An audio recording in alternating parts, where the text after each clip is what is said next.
In 1968, the Summer Olympic Games were held in Mexico City. In the men's marathon, some of you know this from watching the Olympics, is always the final event in the program, and the stands were absolutely packed with spectators that day. And when the first runner, Mama Wolde of Ethiopia, entered the stadium, the crowd exploded with applause. Far behind and far removed from that cheering crowd was John Stephen Akhwari of Tanzania. You see, having never trained at such an altitude, Akhwari was struggling with Mexico City's thin air 12 miles into the race when he collided with another runner and fell to the pavement, badly injuring his knee and dislocating his shoulder. With bandaged knee and throbbing head, he refused the pleas of the Olympic officials to drop out of the race, and he continued to run the remaining 14 plus miles of that marathon. More than an hour after Wolde crossed the finish line to win the gold medal, with most of the fans long gone, John Akhwari staggered into that nearly empty Olympic stadium, hobbled around the track to the cheers of a few thousand stalwart spectators, and collapsed across the finish line. He was the 57th and final runner to complete the race. 18 others had dropped out. When interviewed later and asked why he continued running, he said, "My country did not send me 5,000 miles to start a race. They sent me 5,000 miles to finish a race." Committed. Committed. What does it mean for us to be committed? What challenges are we prepared to face? What obstacles are we prepared to overcome? And what sacrifices are we prepared to make to honor our commitments? Are we people of John Akhwari's caliber and character? I think you are. I believe you are.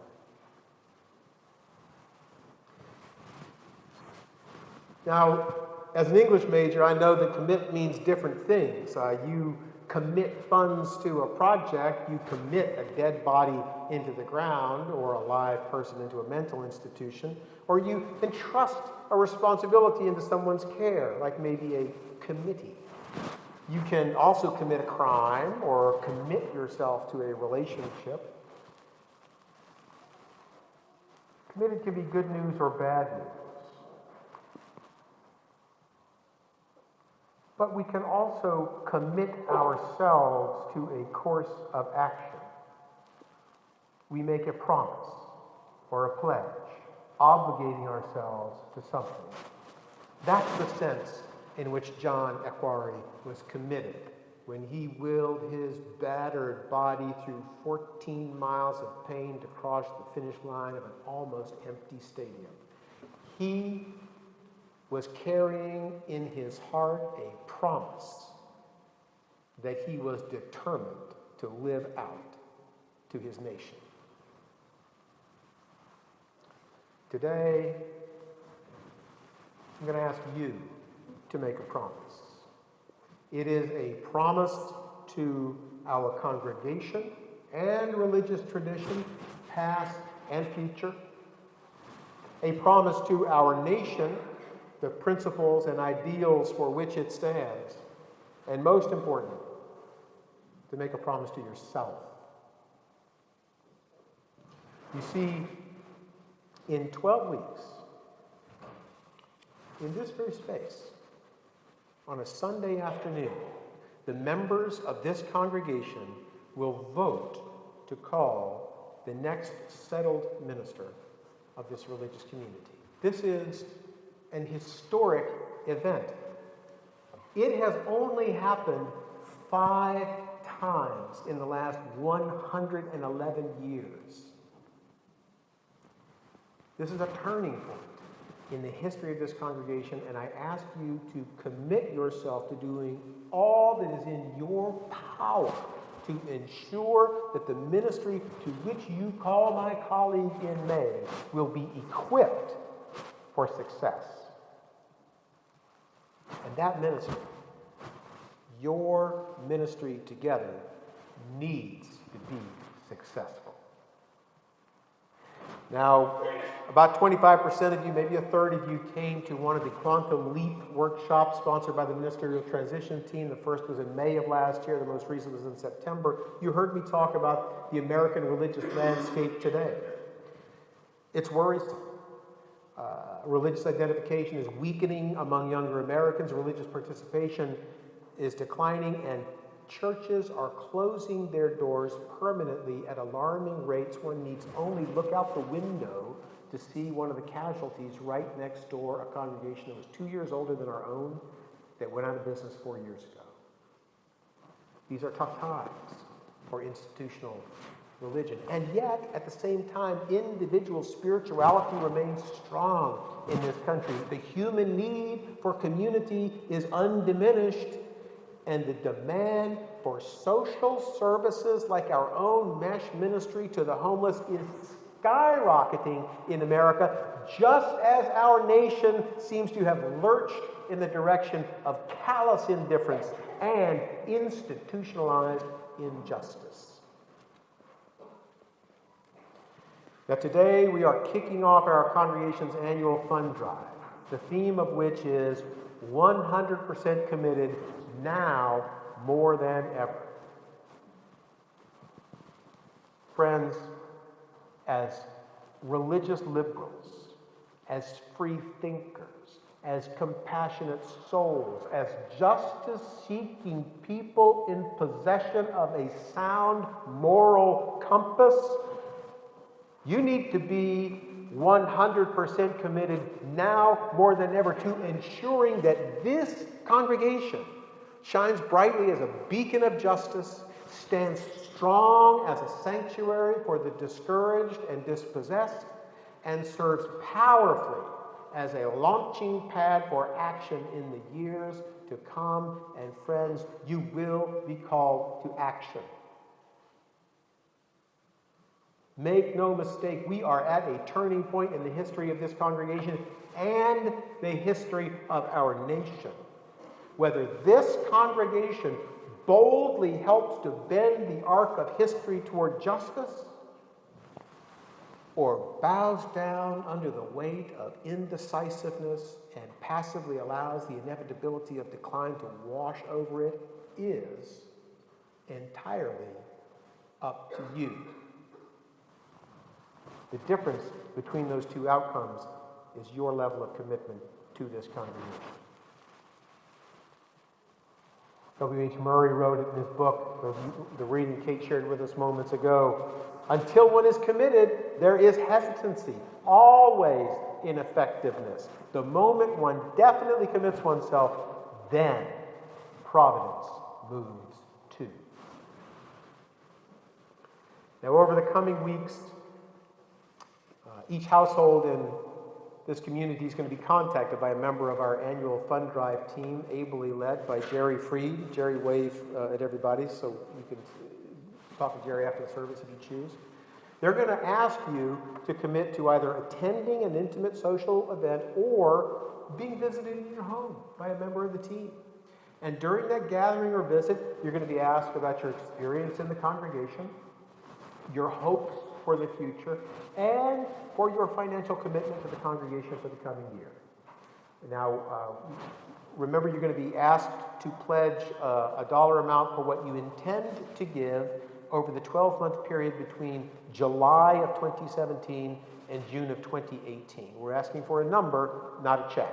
So, and we're doing that because we need to prepare the operating budget for next year right now.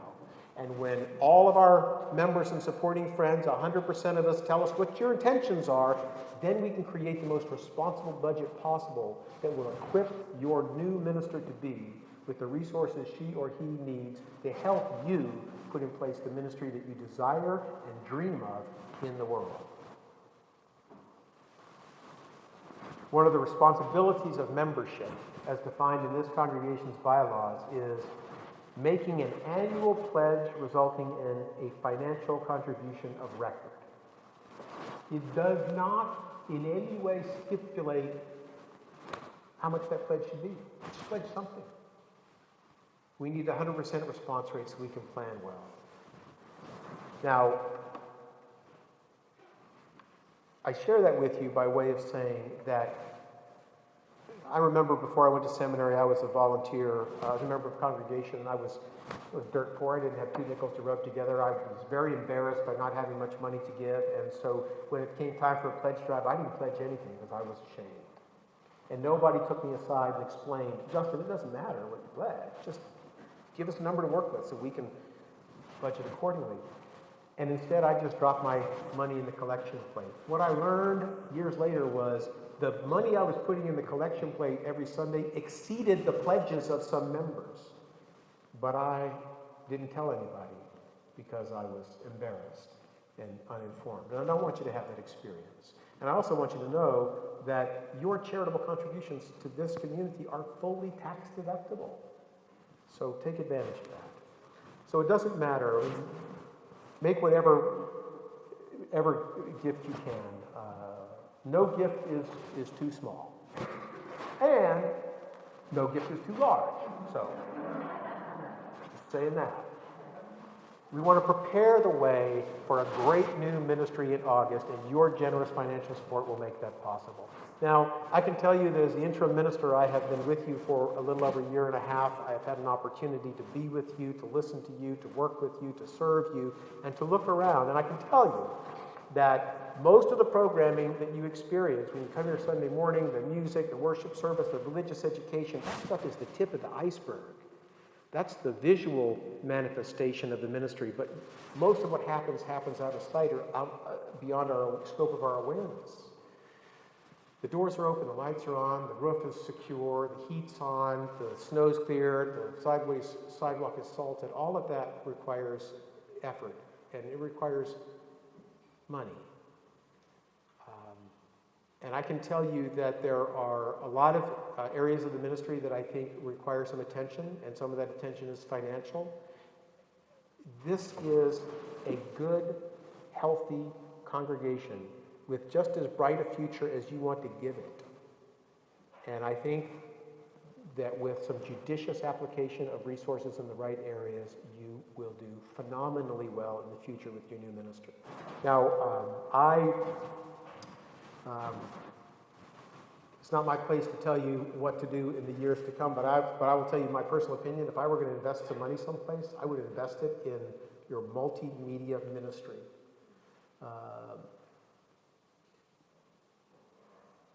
Through the goodness of Jerry's heart, he's videotaping this sermon this morning.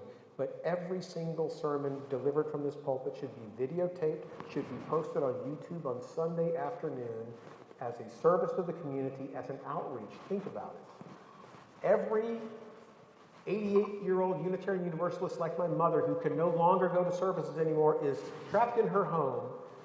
All you got to do is put a video up there. She can watch it on her computer, and she can be part of the community and get a spiritual message on Sunday morning in her home. We should be making these videos available as a pastoral outreach to your homebound members. And we have got a whole cadre of some of our most committed members who are teaching the kids downstairs right now. And they're missing this message. The pulpit is the primary platform from which your minister is teaching and educating the adults. That's all we do as ministers. Rabbi means teacher. Imam means guide. Your minister is here to teach and guide you on issues, theological, spiritual, moral, ethical. And our teachers don't have access to that. We should have the video up there every Sunday afternoon so that they can download it onto their phones and watch it when they're on the train or whatever they're doing. They should have access to this important part of communal life. And also, what better way to get the message of Unitarian Universalism out to your friends, your neighbors, your co-workers than to say, hey, let me forward you a link to a video. It is a great form of outreach. So it's in-reach, it's educational, it's outreach, and it's a missed opportunity that can easily be solved but for some judiciously targeted financial resources. Anyway, that's enough. I get wound up about these things because I get excited on your behalf. I get excited about Unitarian Universalism, and I look at the world and I think, God, America needs us. Essex County needs you. Be there. Be there for the people who need us. And I'll tell you, I fear there is a storm coming, and this congregation needs to stand strong to face it and serve as a sanctuary from those fleeing from it. In our responsive reading this morning, we read aloud the words of Olympia Brown, our spiritual grandmother, the first woman to graduate from seminary and to be ordained to full-time ministry, our Universalist mother. She said, stand by this faith, work for it, and sacrifice for it. This faith which has comforted us in sorrow and strengthened us for noble duty.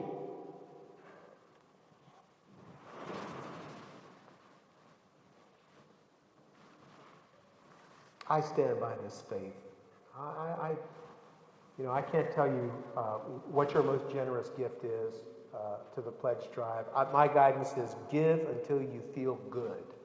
Make the gift that makes you smile. I'll tell you that in 2016, I gave away 7.3% of my gross income before taxes.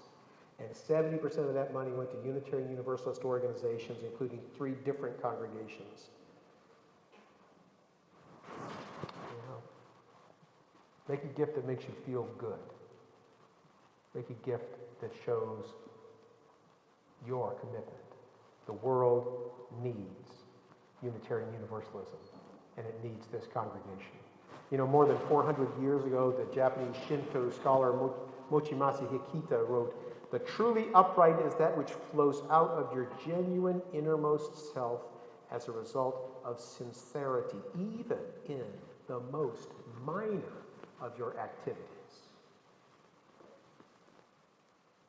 Make those commitments, whatever is true and good and right for you, and then live that out. In our religious tradition, we don't ask members to swear by creeds that defy reason or accept doctrines that offend their sensibilities. As Unitarian Universalists, we affirm the sacred oneness that flows eternally through all people, all life, all creation, and the one interdependent web of all existence of which we are a part. And then we commit ourselves to thinking, speaking, and acting in ways that are grounded in and informed by this expansive understanding of the holy and this radically inclusive view of the human family. We're called to put our faith into action in large ways and small, to practice kindness and effect justice in this world. And the need has never been greater. Kindness and justice. Think about that.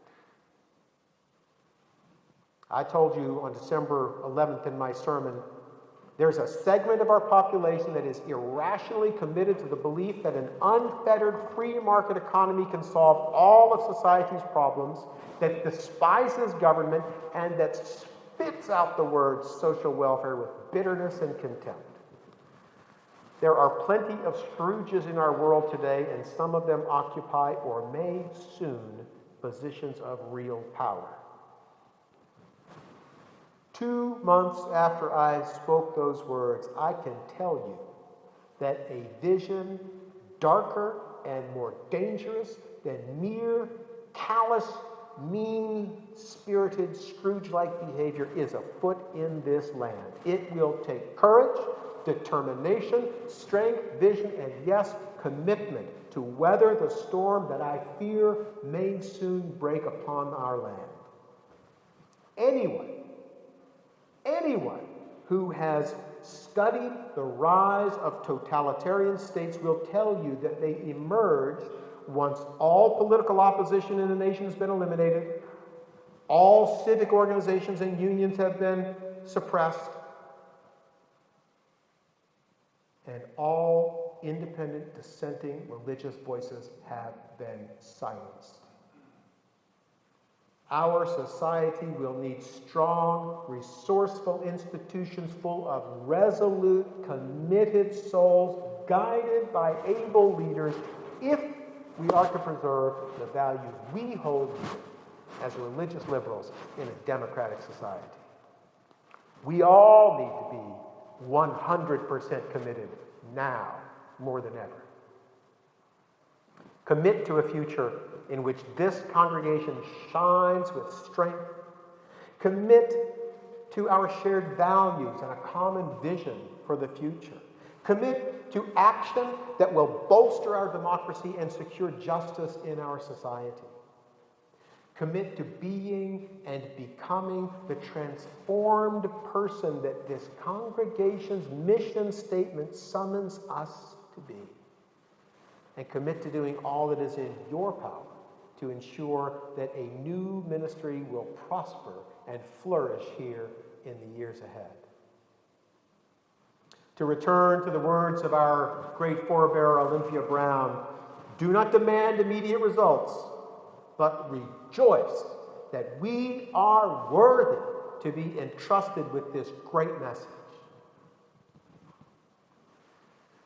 As I think about the days ahead, I hear the words of this morning's opening hymn ringing in my ears.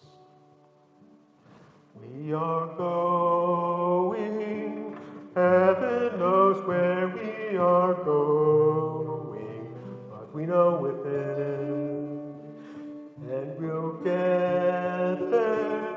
Heaven knows how we will get there, but we know we will. It will be hard, we know, and the road will be muddy and rough, but we'll get there. Heaven knows how we will get there, but we know we will. I sing that song. I think of John Stephen Aguirre running through that Mexican summer, tired, alone, in pain, but committed and ultimately unstoppable. You are more powerful than you know. This congregation is capable of great things. And our community, our society, our children need you to commit yourself to creating the bright future that could be. Dr. King famously said, "The arc of the moral universe is long, but it bends towards justice."